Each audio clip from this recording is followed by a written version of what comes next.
बहुत समय पहले की बात है। एक छोटे से गांव में एक निर्दयी जल्लाद रहता था जो राजा के आदेश पर अपराधियों को दंड देने का काम करता था। जल्लाद का नाम भैरव था और वह अपने निर्दयी स्वभाव के कारण पूरे राज्य में कुख्यात था।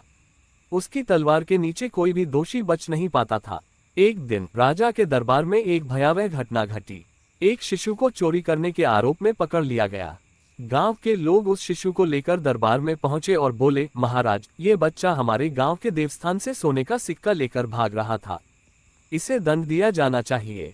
राजा ने उस मासूम बच्चे की ओर देखा जो मुश्किल से 1 वर्ष का रहा होगा।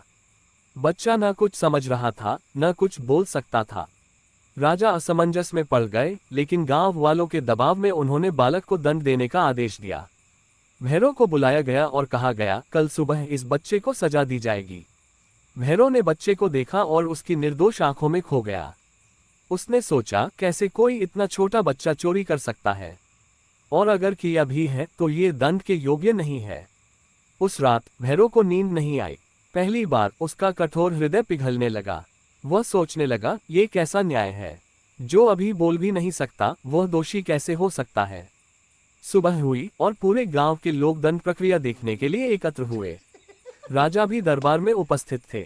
भैरव तलवार लेकर मंच पर पहुंचा, लेकिन जब उसने बच्चे को अपनी गोद में लिया तो उसका मन कांप उठा। बच्चे की मासूमियत उसकी कठोरता को भेद चुकी थी। भैरव ने तलवार नीचे रख दी और राजा से बोला, महाराज, मैं इस बच्चे को नहीं मार सकता। ये न्याय नहीं, अन्याय है। अगर यह बालक सच में दोषी है तो इसका दंड इसके कर्मों से मिलेगा, परंतु इसे अभी जीवन का अधिकार दीजिए।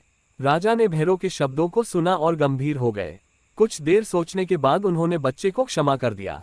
राजा ने भी स्वीकार किया कि न्याय में करुणा होना अनिवार्य है। उस दिन के बाद भैरव का जीवन बदल गया।